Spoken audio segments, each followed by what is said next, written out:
Aujourd'hui, cette interview sera réalisée par téléphone et on vient joindre Ginette Demata. Bonjour.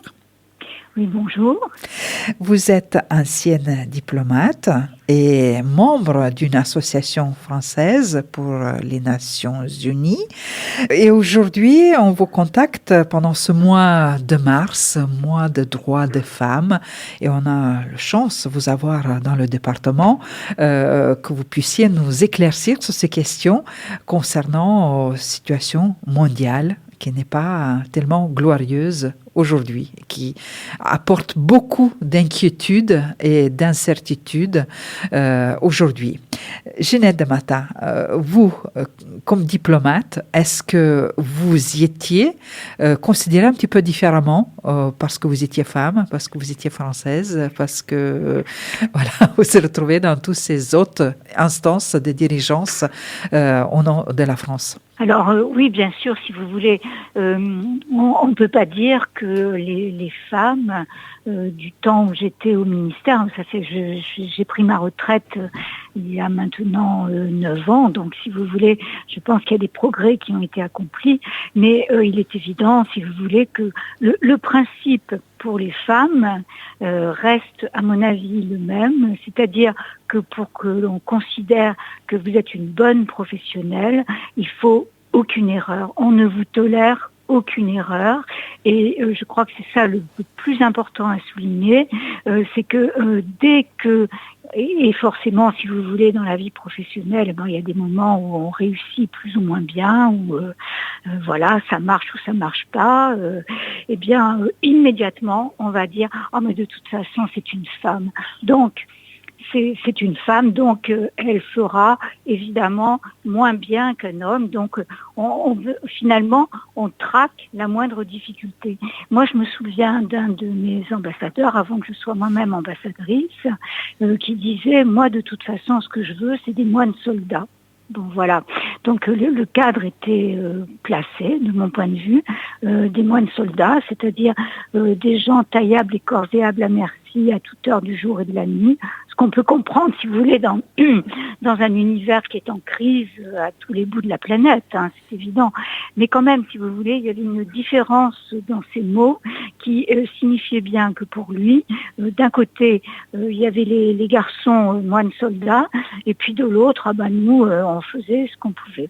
Je pense que si vous voulez, ça a changé, en tout cas pour les femmes diplomates françaises, parce qu'aujourd'hui, il y a quand même une mise en œuvre de la diplomatie féministe. Il y a des femmes ambassadrices qui occupent des postes extrêmement importants, mais aucune, par exemple, n'a encore été nommée ni à Washington, ni à l'ONU. Voilà, c'est quand même les 2 postes les plus importants de la diplomatie française. Donc, si vous voulez, même au niveau de la France, il y a encore d'énormes progrès à accomplir. Alors, si on étend un petit peu plus, il faut bien considérer, si vous voulez, que l'ONU, en revanche, a encouragé et encourage encore, si vous voulez, une stratégie d'égalité. C'est même le seul organe international qui s'étend aux 193 pays de la planète qui tente de promouvoir donc l'égalité et de traitement, de promotion au niveau, je parle là, des postes de responsabilité.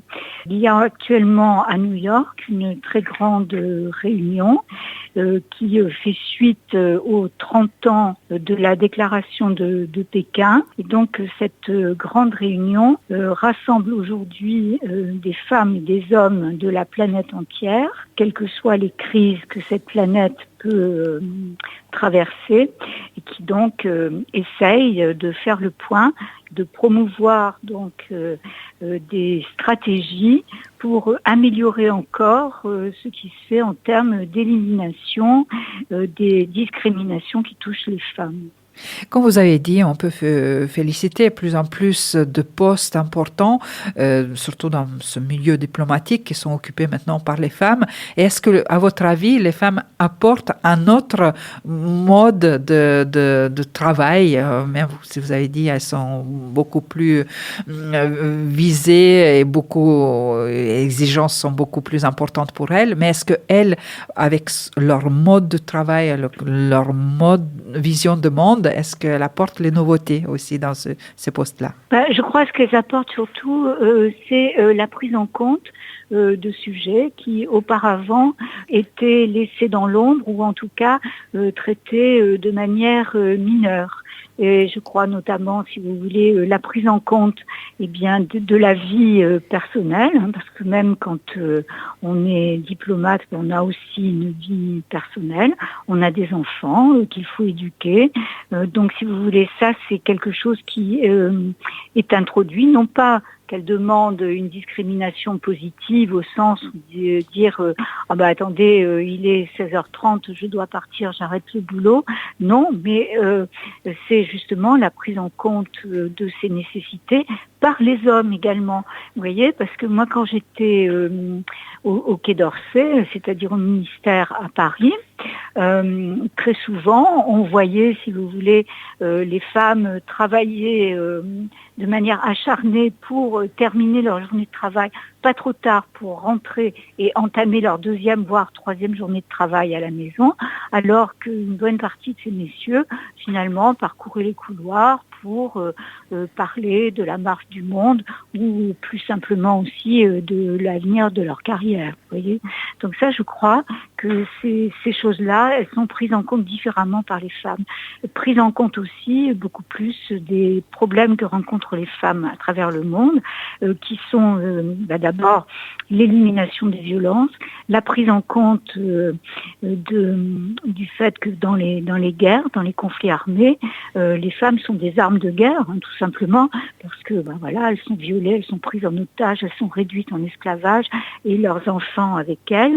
Donc ça, c'est une chose que l'ONU prend en compte, mais il me semble, je ne veux pas m'avancer trop, mais il me semble que les femmes font beaucoup plus avancer les choses. Vous voyez, par exemple, pour la première fois cette année, l'année dernière plus exactement, une femme a été élue à la présidence de l'Assemblée générale des Nations unies. L'Assemblée générale, c'est le lieu où se retrouvent les 193 États membres de l'ONU. Donc c'est un lieu unique. Et pour la première fois, c'est Annalena Baerbock, qui est donc ancienne ministre allemande des Affaires étrangères, qui a été élue à ce poste. Vous vous rendez compte que l'ONU a fêté les 80 ans de sa charte en octobre de l'année dernière, en octobre 2025, et il a fallu attendre donc 80 ans pour qu'une femme soit élue pour la première fois présidente de l'Assemblée générale des Nations unies. Donc on mesure le temps passé et la difficulté. Annalena Baerbock, elle a pris des positions très avancées, très fermes, en mettant en avant justement toutes les difficultés que rencontrent les femmes à travers le monde pour l'accès à la justice, pour la lutte contre les violences qui leur sont faites, pour aussi une place politique. On sait par exemple aujourd'hui, c'est un dernier rapport de l'ONU, qui dit qu'il y a seulement 27,5% des parlements nationaux qui ont une représentation égalitaire des femmes aujourd'hui au sein de ces parlements. Par rapport à 2025, c'est plus 0,3%. Vous voyez bien que c'est infime, quoi. C'est infime. Et parmi les dernières, les 75 nouvelles nominations de présidents ou présidentes de femmes de présidentes de parlement à travers le monde, il y a seulement 17 femmes qui ont été nommées en 2025. Donc si vous voulez, il y a encore énormément de travail à faire pour faire sauter le plafond de verre. Et j'ajouterais, si vous permettez, qu'on n'est pas dans une période où les droits des femmes sont en expansion et sont bien considérés. Alors aujourd'hui, on parle de masculinisme. Bon, quand j'avais 30 ou 40 ans, on appelait ça du machisme. Hein, voilà. Mais de fait, si vous voulez, le masculinisme ou le machisme domine pour l'instant les grands États. Hein. Bon, je pense pas que M. Trump soit un féministe devant l'éternel, ou alors ça se saurait, ou M. Poutine. Mais voilà, juste pour citer ces exemples-là. Donc je crois que on est dans une période assez difficile, qu'il y a des combats à mener et que j'allais dire, c'est ce que je dis aux étudiantes que je rencontre et aux étudiants aussi d'ailleurs, c'est pas le moment de baisser les bras. Il faut au contraire continuer à porter haut et fort la cause des femmes. Et la justice peut aussi être comme un outil pour respecter les droits des femmes. Et plusieurs pages concernant ce thème, concernant le droit des femmes, qui est consacré à ça, que la justice devrait être mise en œuvre pour protection de droits. Oui, absolument. D'ailleurs, l'objet principal de la réunion internationale qui se tient actuellement à l'ONU, c'est l'accès des femmes à la justice. Vous savez, dans une autre vie professionnelle, je suis juge assesseur à la Cour nationale du droit d'asile, donc on examine les cas des demandeurs d'asile.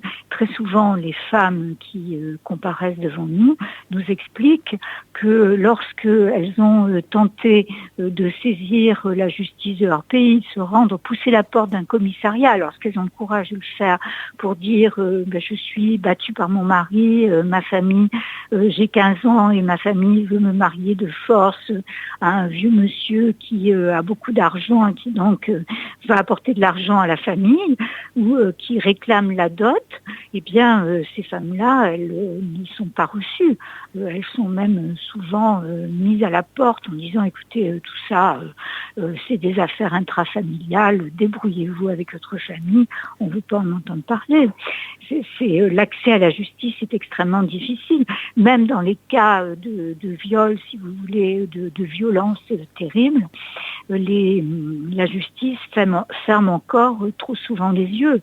Et vous savez, même en Europe, même chez nous, on a d'énormes progrès. Aujourd'hui, on parle de l'affaire Pellico et c'est normal, parce que cette femme nous a rendu notre dignité aussi. Mais ça n'a pas été si facile pendant longtemps. Donc je crois que le plafond de verre existe encore, d'abord sur le plan professionnel et ensuite sur le plan des droits élémentaires. Moi je vois aussi, je voudrais quand même en parler parce que c'est quelque chose de terrible. On voit qu'il y a encore des pays à travers le monde. Il y a eu un rapport récent de l'UNICEF à ce sujet où, si vous voulez, l'excision, c'est-à-dire l'ablation d'une partie des parties génitales de la femme, se pratique de manière constante. C'est 90% des jeunes femmes, des petites filles, notamment au Soudan, en Égypte, dans une bonne partie de l'Afrique subsaharienne, mais également dans certains pays d'Asie, qui sont victimes de cette mutilation qui les prive à vie d'une vie sexuelle normale, voyez. Donc ça, c'est des choses contre lesquelles il faut lutter. Et je crois qu'effectivement, le fait que des femmes accèdent à des hauts niveaux politiques ou prennent la tête d'un certain nombre d'ONG, d'organisations non gouvernementales internationales, à ce moment-là, on avance. Mais ça n'est pas facile, ça n'est vraiment pas facile. Et c'est vrai qu'on est dans une période compliquée où, comme les violences sont souvent liées aux crises et que les crises, malheureusement, se multiplient, il n'y a qu'à voir ce qui se passe à l'heure actuelle au Moyen-Orient. Je pense que là, pour les femmes, c'est difficile. Mais il y a à côté de ça, il faut le souligner, des femmes, des hommes qui prennent en main ces questions. Vous voyez, on donne toujours l'exemple de l'Afghanistan. Bon, l'Afghanistan, on sait que les femmes, elles sont devenues complètement invisibles. Elles n'ont pas le droit d'étudier, elles n'ont pas le droit de sortir, elles n'ont le droit de rien faire. Et malgré ça, il y a des femmes qui continuent à se réunir en petits groupes, continuent à essayer d'apprendre, continuent à garder le lien avec l'extérieur. Il y a une association afghane de France qui relaie, si vous voulez, la situation des femmes et qui promeut justement tout ce qu'on peut faire pour elles. Donc je crois que là, elles se battent réellement. On a vu, avant que la crise complète éclate actuellement entre l'Iran et les États-Unis et Israël, on a vu aussi les femmes iraniennes descendre dans la rue au péril de leur vie, mais pour défendre leurs droits à exister, à être visible, à faire des études, à circuler non voilé. Enfin, voilà. Donc, si vous voulez, il y a malgré tout, y compris dans les pays où les États veulent à tout prix détruire tous les droits des femmes, il y a encore dans ces pays des femmes qui se battent et qui sont soutenues, soit à l'intérieur, parce qu'elles réussissent à fédérer autour d'elles des petits groupes, soit à l'extérieur, parce que déjà, le simple fait de parler de ce qui se passe, je crois que c'est extrêmement important. Oui, Ginette de Matin. Et nous, ici à RLP, nous accueillons une association locale, départementale, qui s'appelle Roshna, et qui parle de droits des femmes afghanes, ici en Dordogne. Et on a une jeune étudiante, Sarah, qui a étudié actuellement à Limoges, qui anime les ateliers avec son frère Seyar. Donc voilà, le bon exemple. Bravo, ici localement. Félicitations, c'est très bien. Est-ce que je peux encore dire un mot Absolument, vous avez encore l'antenne pour vous. Voilà, merci beaucoup. Alors d'abord, je voudrais dire que l'Association française pour les Nations Unies vient de publier, à l'occasion des 80 ans de la Charte, un petit livre qui s'intitule « La paix par le droit », avec comme sous-titre « Irremplaçable Nations Unies ». C'est un petit livre qui vaut 10 € et qu'on peut commander sur www.afnu.fr. Et c'est un petit livre qui met l'accent sur le fait que les Nations Unies, que l'on décrit beaucoup, on dit le Conseil de sécurité est bloqué, l'Assemblée générale ne fait rien. C'est un petit livre qui a l'intelligence, je crois, et l'honnêteté de dire oui, tout n'est pas formidable, il y a des grands progrès à faire. La charte a été adoptée par 53 États, aujourd'hui on est 193. La décolonisation est passée par là. Il faut certainement revoir beaucoup de choses, revoir le fonctionnement, mais aussi c'est un petit livre qui met en valeur tout ce que font les Nations Unies, parce que c'est pas seulement le Conseil de sécurité qu'on voit à la télé pour nous dire c'est bloqué parce que il y a un des 5 États membres permanents qui a bloqué l'adoption d'une résolution, mais les Nations Unies, justement, c'est ONU Femmes, c'est l'UNICEF pour l'éducation et les enfants, c'est les casques bleus qui participent aux opérations de maintien de la paix, c'est toute une série de traités internationaux, par exemple le droit de la mer, par exemple justement la Convention de Pékin pour le droit des femmes, par exemple également l'Union postale universelle, le droit maritime. Vous voyez, donc c'est toute une série d'organismes, de satellites autour des organes principaux des Nations Unies. Et donc ce petit livre, de manière très claire, fait le tour de tout ça et fait valoir qu'aujourd'hui, ceux qui finalement disent de toute façon on va imposer la paix par la force, ceux-là finalement ne réussissent qu'à créer le chaos et à détruire les fondements du droit international sur lequel nous devons faire reposer la paix sur la planète. Donc ça, je voulais le signaler. Et c'est important. Et puis, si vous permettez encore, je voudrais avoir un tout petit moment d'émotion parce que il y a un peu plus d'un an, c'était début janvier de l'année dernière, le dernier des Mohicans de l'ONU, notre ami Robert Kaminker, qui était installé à Périgueux et qui avait participé à énormément d'actions en faveur des jeunes pour les aider à progresser, pour les aider à étudier, pour les aider à découvrir le monde et qui avait participé très très jeune justement à la création des Nations Unies, qui avait travaillé à l'ONU pendant 40 ans. Donc Robert nous a quittés et je sais qu'il avait un rôle très important à la radio. Il était un des fondateurs. Vous en avez parlé bien sûr, mais je voudrais lui rendre hommage et j'espère, alors je lance un appel à tous ceux qui voudraient se mobiliser dans ce sens-là. J'espère que les prochains conseils municipaux qui sortiront des urnes penseront peut-être à lui dédier une petite rue à Périgueux ou à Coulommiers et Chamiers, puisque c'est les deux endroits finalement où il était très actif ces derniers temps. Et il me semble qu'il existe une rue, mais pas en France, aux États-Unis, qui porte ce nom grâce à ses actions auprès des populations locales. Voilà, exactement. Et donc, je pense qu'on pourrait lancer une demande parce que il aurait rien demandé, Robert, c'était pas son style, et ses enfants non plus, qui eux aussi, pour partie d'entre eux au moins, travaillent pour l'ONU.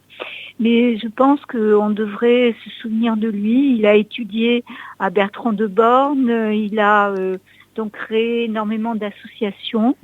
Et il a fini sa vie jusqu'au dernier souffle en promouvant l'action des Nations Unies, notamment sur l'antenne de Radio Libre en Périgord. Donc voilà. Je vous remercie de m'avoir écouté. Mais merci beaucoup, Ginette de Matha, pour tous ces mots que vous avez dit ici sur notre radio, et on vous souhaite bonne continuation avec cette association française pour les Nations Unies. Je rappelle que vous êtes ancienne diplomate et vous œuvrez toujours pour les mêmes causes, comme vous avez cité Robert Kaminker. Vous aussi, vous continuez à transmettre ce message. Voilà, message continu. Merci beaucoup et merci aux auditrices et aux auditeurs. Au revoir et à bientôt. Merci.